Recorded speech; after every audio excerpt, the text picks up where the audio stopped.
This is the Swarm Unplugged podcast, where we introduce you to the best and the brightest in the crypto universe.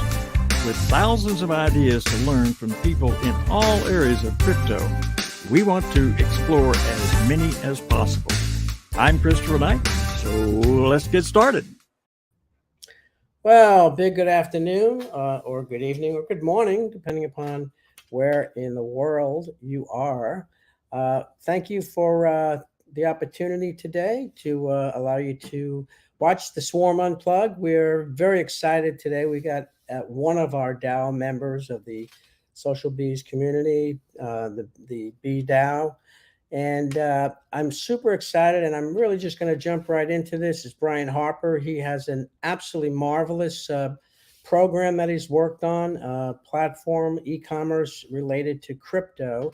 And I'm just going to bring him right on and get right to the meat of what he is doing. And you are going to be surprised, elated. Your mouth is going to drop open if you don't know anything about his project. This is a way for us to move the crypto adoption to the real public in a very big way. Welcome, Bryant. How are you? Hey, I'm doing great, Richter. How are you doing this morning? I'm doing great, doing fantastic. Did have a couple opportunities to catch you on a few of the live streams in Twitter. I know that on the T-Ray show that your platform was announced, and they went over some of the particulars of it in your absence. But I want you here today in person to tell us about your project and how it actually began. It started.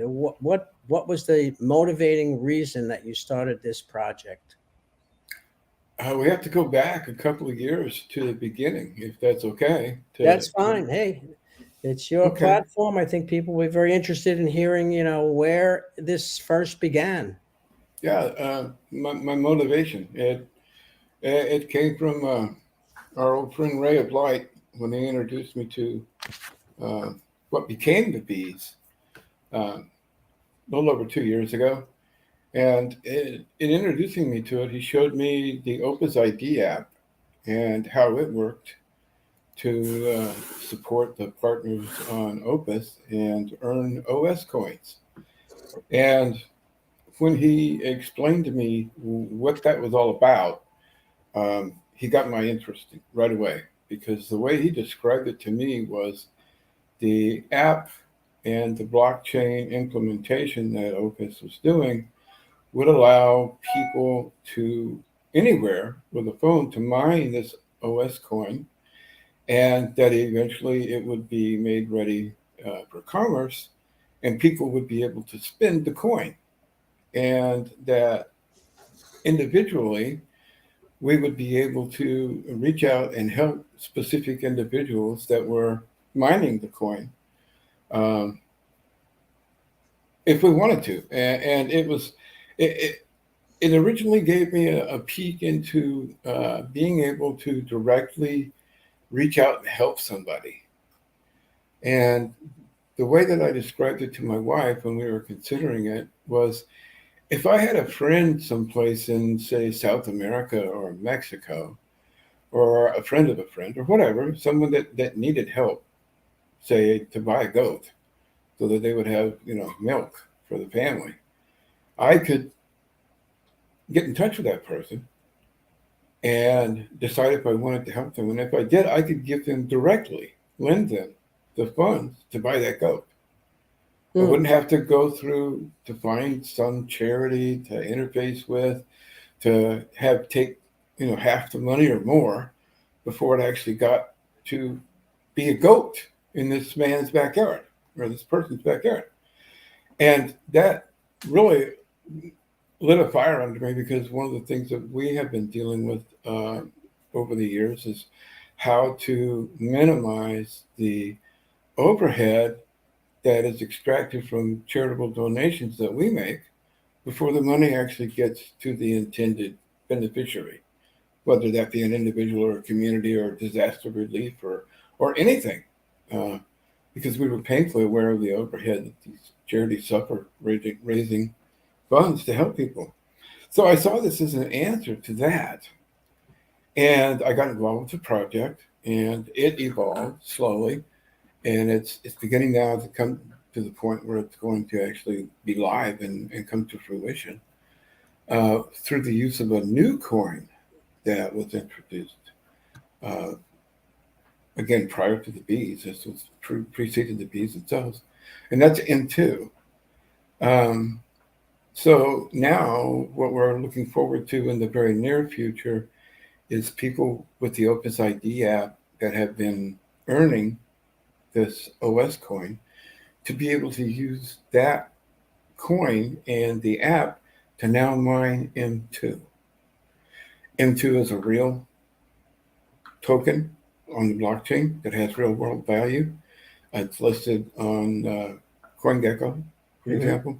Yep. And it's a very strong, stable, fair coin that is designed to become a transactional coin to be used in commerce. I mean, that was the idea behind it. Now, all of a sudden, now we've got 2 out of 3 pieces, right? We've got the piece where the individuals themselves can earn the OS. They're going to be able to mine the M2. So now they're going to have a wallet with M2 in it that has the dollar value. So let's say that they've got $10 worth of M2 in their wallet, on their app, on their phone. Now what do they do now? How do they spend it? Who's going to take it? Well, that issue was early on discussed in brief, and basically it was, if there's commerce to be done, someone will figure out how to do it. So, well, I have a question that in my mind, I'm not sure I understand if at this point in time, or what is your expectation where the M2 token can or will be mined using the Opus app? they've stated that it will occur at the point where the value of each M2 reaches 10 cents. Okay. So at that point, that will be enabled on the phones, and people will be able to start collecting that M2 into their app, into the wallet. The Opus ID app is actually a wallet. Okay. So then we get to the point of how do they spend it? What do they do with it? I mean, they probably typically the individuals that I'm thinking of. Okay, now let's go back to the guy in Mexico that wants to go. Okay, he probably doesn't have a bank account. Certainly doesn't have a checking account. He may not have any access to any kind of financial institutions at all in the way where he's living. So he's transacting on a local level with the businesses that are in his community, whether it's via a merchant that sells groceries or vendors that sell their fruits and vegetables or fish or whatever. But they're typically these communities exist on a fairly closed basis from a financial standpoint when they're small and underserved and underdeveloped. So, but they have cell phones. Believe it or not, these people have cell phones. So what they need to be able to do is spin that in too. So how they accomplished that was TBD. Nobody, there wasn't a solution presented at the time. Okay. So in my misspent youth, I spent a few years living in a very small town in Mexico. Okay. Which is kind of why the reference when I brought it up.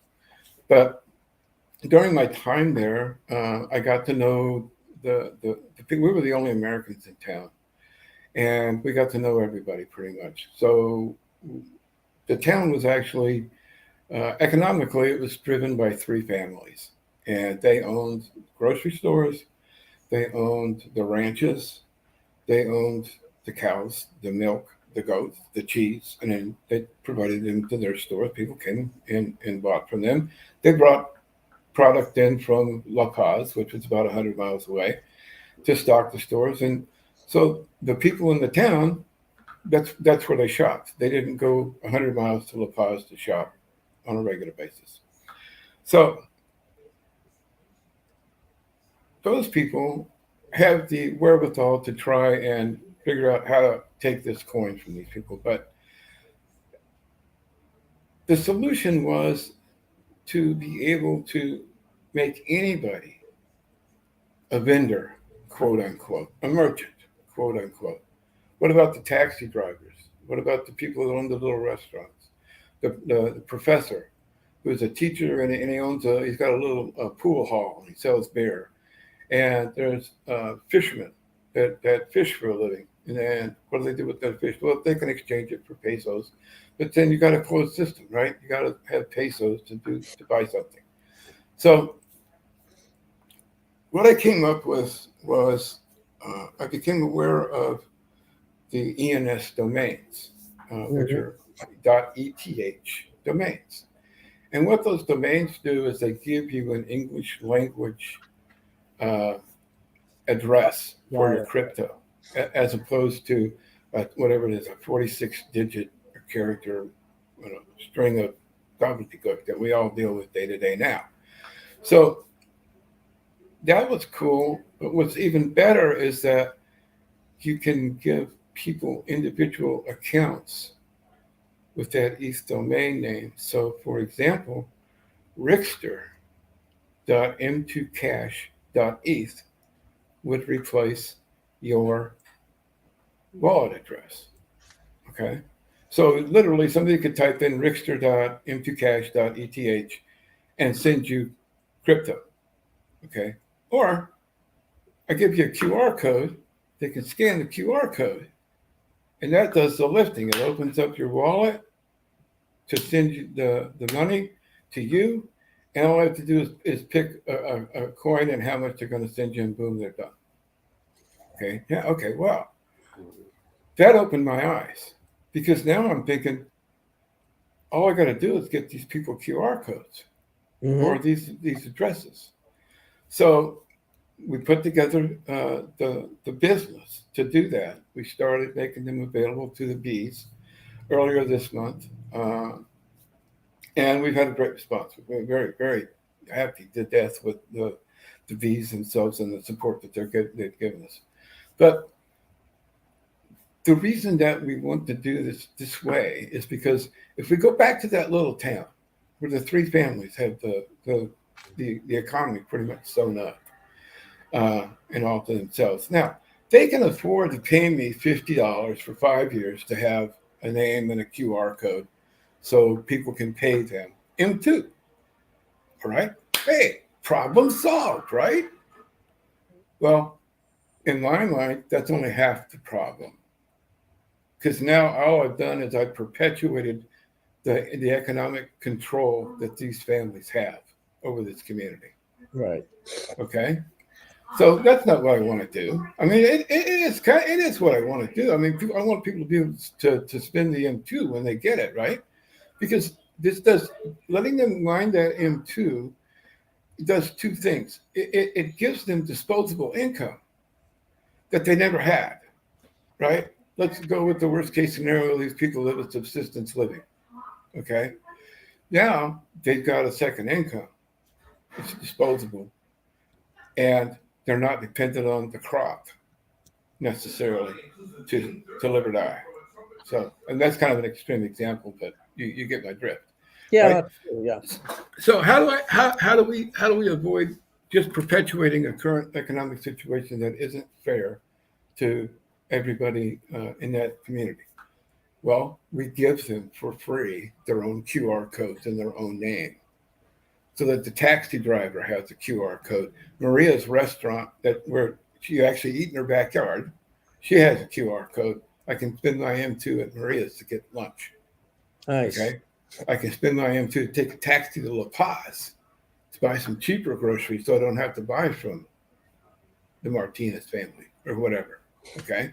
So now you've created a thriving economy, potentially, through the use of M2, the Opez ID app, and these QR codes and short names. And it's not just doable, it has to be done. I mean, I don't just feel excited. I feel compelled at this point to make this happen. So the idea, ultimately, this is what my plan is to do. That is to continue to sell this facility to developed countries and charge for it. And the profits, my partners and I have agreed that we're gonna take those profits and we're gonna use them to give the QR codes away to people that can't afford them, and even people that can. The three families with that I mentioned, my example families that run the economy, got the grocery stores and stuff. We're gonna give it to them too. They can afford it, but we're just gonna give it to them. Mm-hmm. But I mean, from what I'm seeing as it looks today, you didn't stop there. You literally took it to the next level, and that's very exciting. Where you've also introduced other cryptocurrencies within the same model or e-commerce or commerce design, and that's quite interesting. I mean, tell me or us what point you said, all right, fine, I've got a concept, I've got a model, I've got some developers. Now let's expand that outside of only the M2 to the other available cryptocurrencies that people may have outside of M2. That to me is pretty dynamic jump. this is the beauty of the thing from the standpoint of a market for the product, and that is that you're not limited to M2 with these things, right? There's over 150 different cryptocurrencies that we support with these names and QR codes. It's up to the merchant to choose what they want to take. In this instance, right? Mm-hmm. The ultimate goal is the M2, right? But the driving force behind it is all the other crypto. Mm-hmm. Because if I walk into to get a haircut, yeah, right, and there's a sign on the door with a QR code that says we take Bitcoin, and I got Bitcoin. I can pay for my hair appointment with Bitcoin, or we take ETH, or we take Doge. Doge is fine. We support that too. And that's become a transactional currency in some instances that people are aware of, like with Dallas Mavericks and Tesla. I don't know how much Doge it would take to buy a Tesla, but I don't want to do the math either. Well, the question that comes to my mind is a merchant that is somewhat dependent upon a full-blown computer system. This can be integrated through API, or that's the next phase to be developed, where it can be incorporated into his traditional payment systems. There will be ways that we can do that. We haven't really gone there at this point. I am very familiar with that. Merchant services is what we would be talking about in that situation. Mm-hmm. And that's basically the company, the services that allow you to walk into a store and slide your card Right. to pay for things, whether it's a debit card or a credit card. The situation, the big difference between the two structures that we're talking about here is that what I have described up to now is pure peer-to-peer transactions. Okay.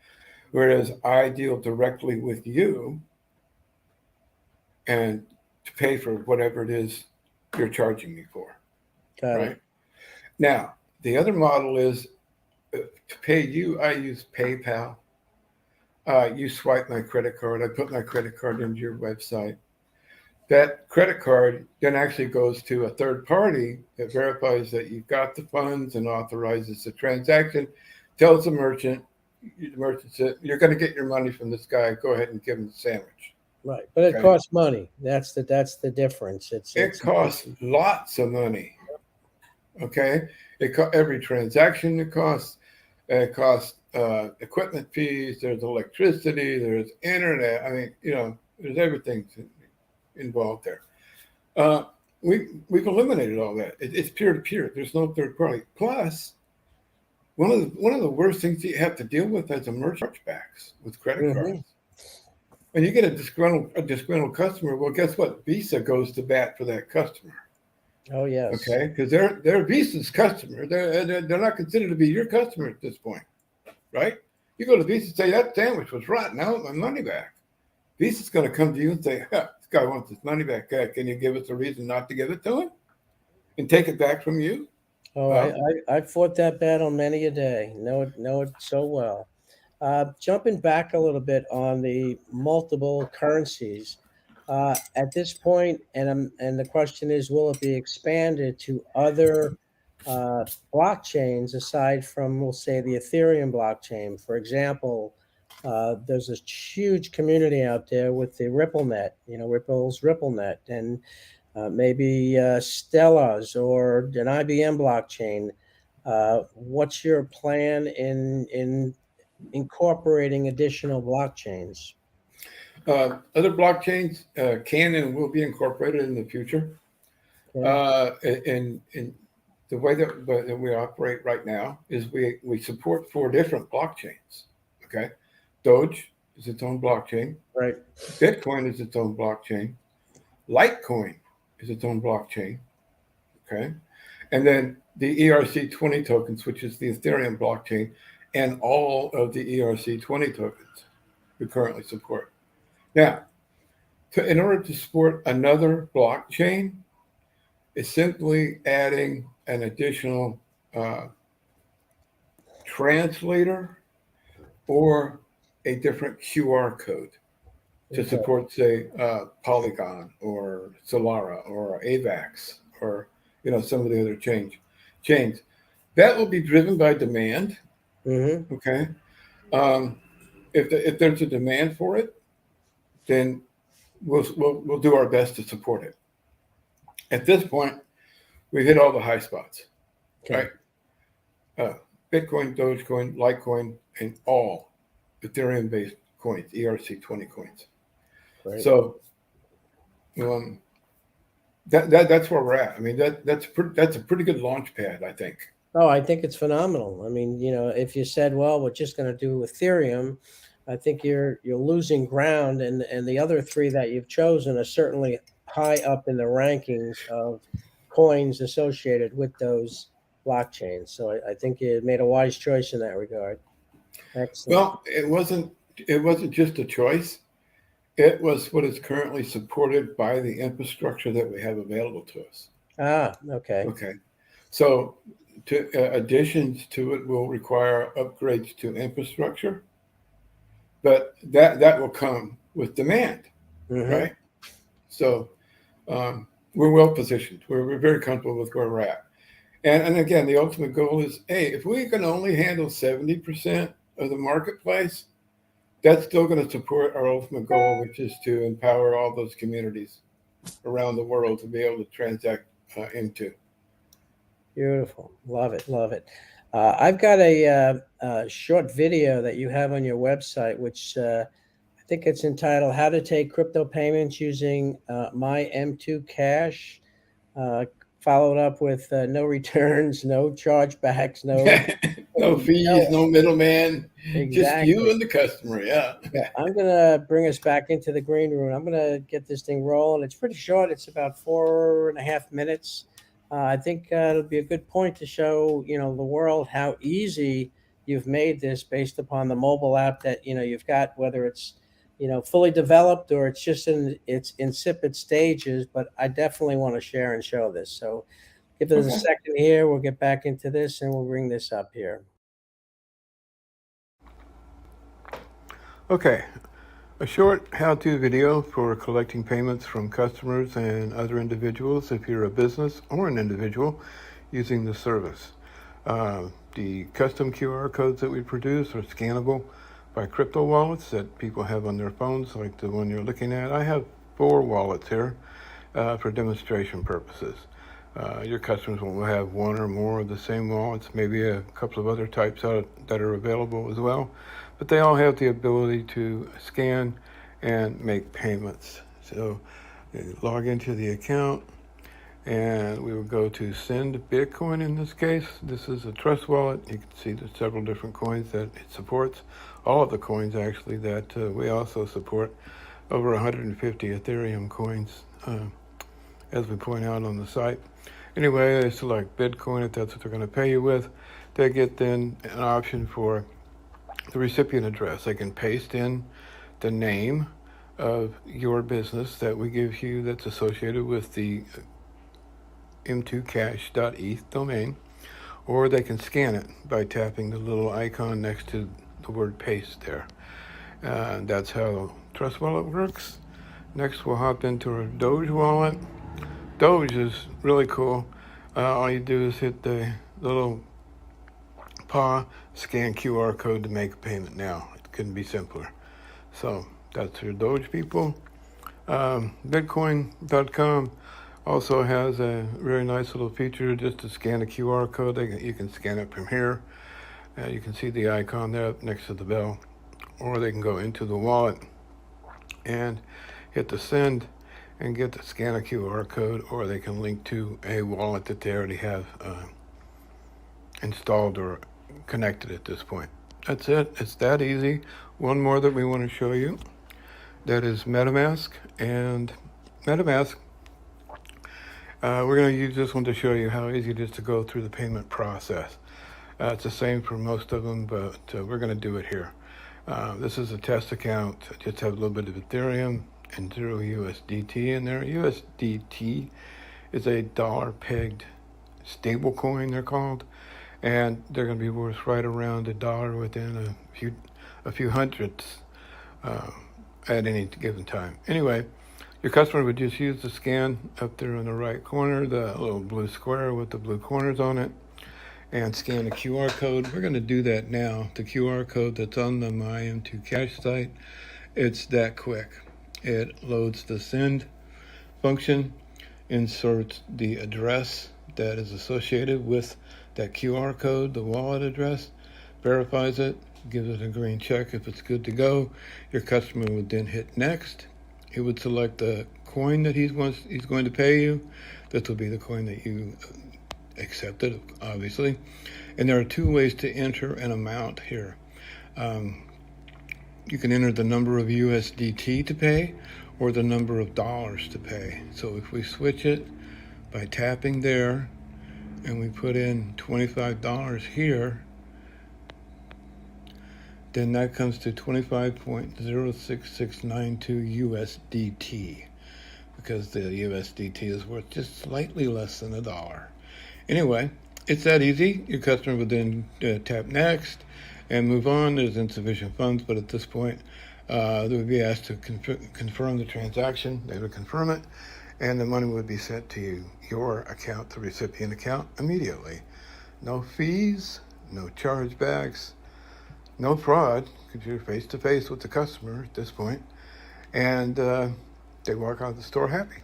Refunds, of course, are between you and the customer, but again, no chargebacks, no middleman, no one ever touches your crypto, and no fees. You pay no fees ever beyond the account subscription fee that you paid to get the account. Thank you very much for your attention.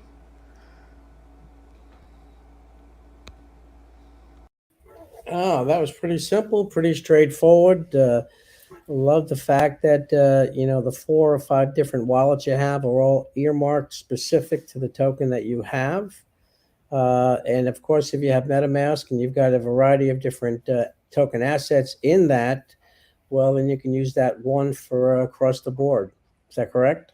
Yeah, that is correct. And you can add other blockchains to your MetaMask wallet as well. Right. So you could support, like you were talking about, Ripple or some other change currency if and when that actually comes about, or when I should say that comes about. It's bound to happen. But yeah. I'm impressed. I'm very excited.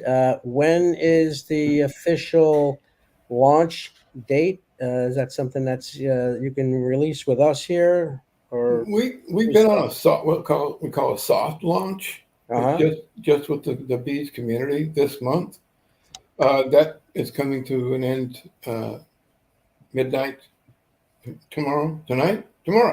What day is it? Tuesday? Today is Wednesday. Midnight. Today's Wednesday. Okay. Yep. And tomorrow's today's 31st. Yep. Midnight tonight, and the soft launch is over. All right. Now let's ask a couple questions. I do have the link up, which is my M2Cash.com.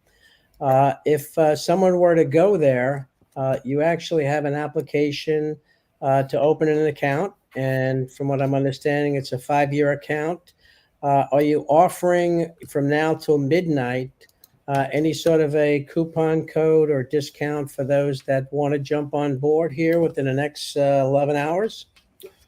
We sure do. It's 50% off, which makes it $25 for 5 years. That's the only charge, and that's for bees. So if you put bees in, we're asked if you have a coupon code, you'll get 50% off till midnight. That's right. So let's make sure everybody is absolutely aware of that. And I'm going to just jump into the screen here. Let's see if I can pull this off. That's going to be Chrome. And I'm going to say, I think it's this share screen right here. So this is the actual application. And I did get there from My M2Cash.com. Right under the QR code, you've got a Get Your Account Now. And if I click that link, it takes us to a basic application. First, name, email address. I guess please enter your requested account names here, and you want a few of them to make sure that they are available. Yeah, we're having to do this manually right now. When we roll out to the public, it'll be automated. Okay. But right now, we have to manually make sure that the name's available before we take your money. All right. And then here is where you would enter. Is it case sensitive? No, it's not. All right. So you'd enter in B's here from now until midnight. And the $50 fee for 5 years will be reduced to $25. That's correct. Amazing. Love it. Love it, love it, love it. So let me stop. Excuse me. How do I stop my screen share here? Have a sip of water. Yeah.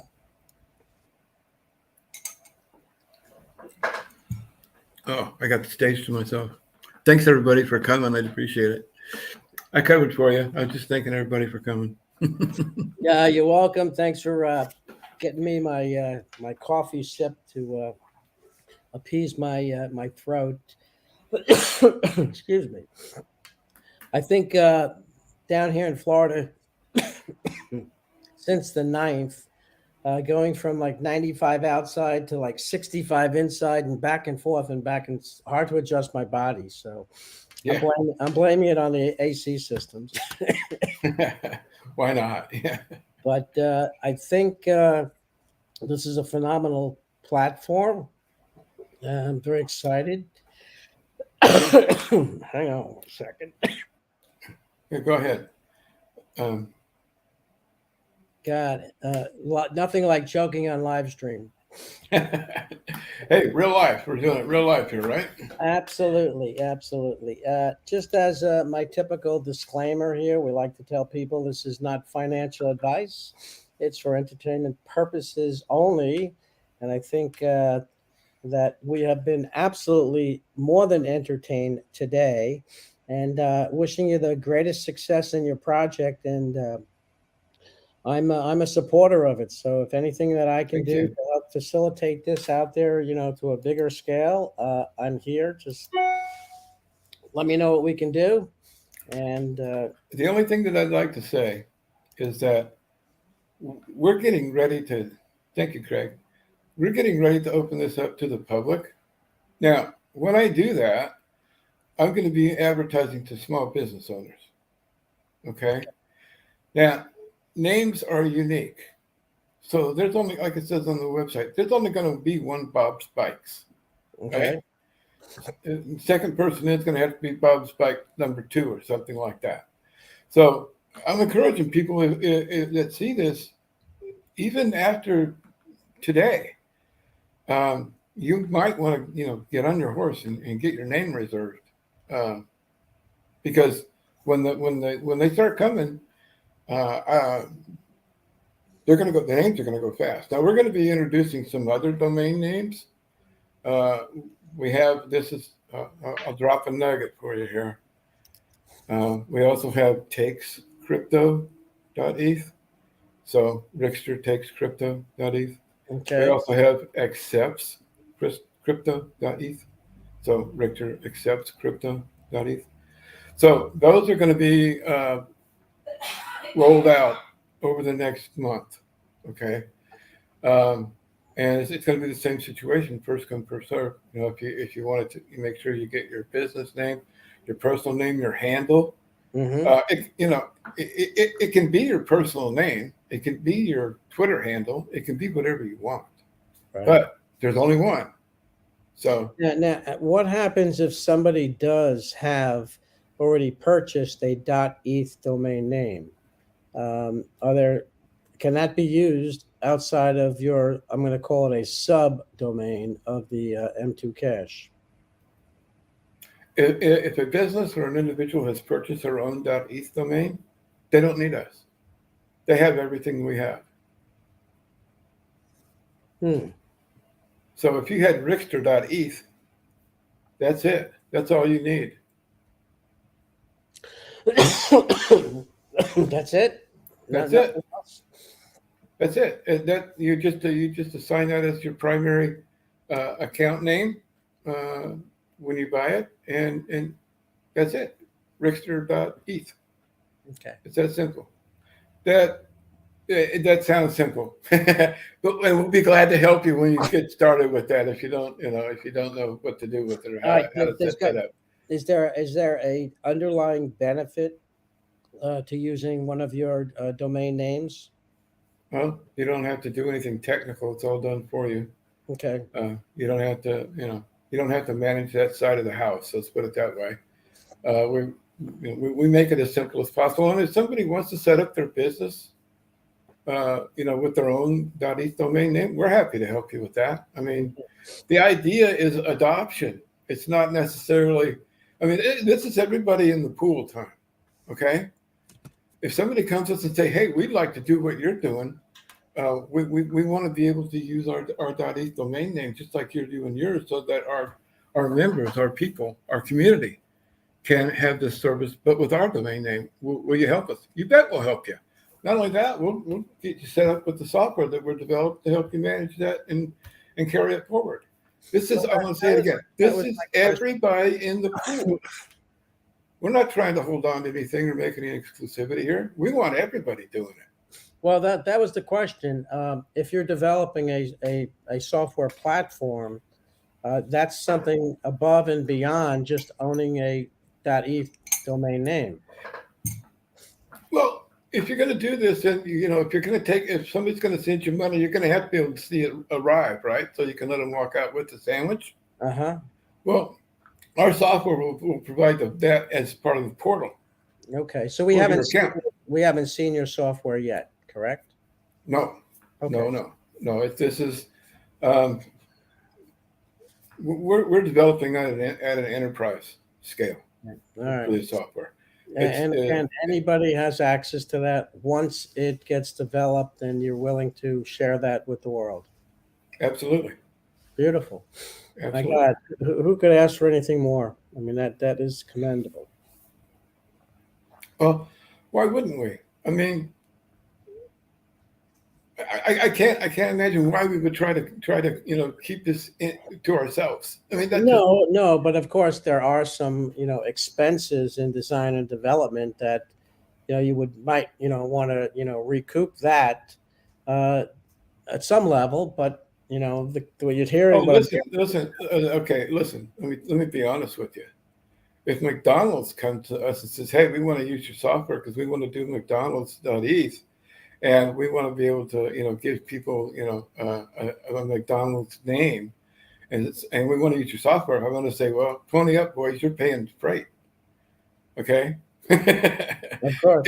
If the Red Cross comes to me and says, "Hey, we really want to be able to use your software to help help us do this and that, and cut our expenses to collect money and things of that nature," you get it for free. Nice. Okay, so it's going to be it's going to be our call, but we're going to make it available wherever we can at no charge. But we're going to have people like McDonald's. I mean, that's a dream, right? But let's just keep it in there anyway. They're going to have to pay the freight for a Red Cross, right? Yeah. No, absolutely. So amazing, Bryant. I want to thank you for your time today. If there's any last minute comments, remarks, statement that you'd like to leave, our viewers, what might that be? My heartfelt thanks to everybody for the support, the encouragement, the enthusiasm for the project.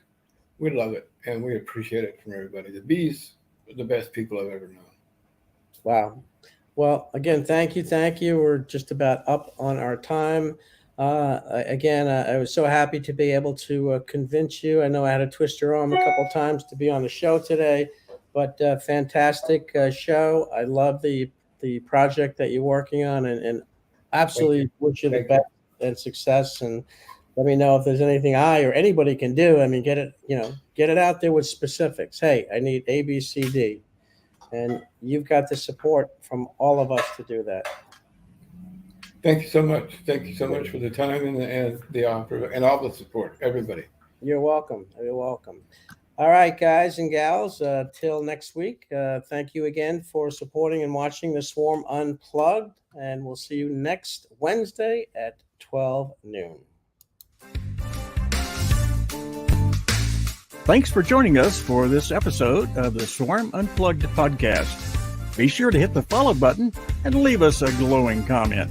Gravitate yourself to be on the podcast so you are the next one to introduce themselves to the Bee social community. See you on the next episode.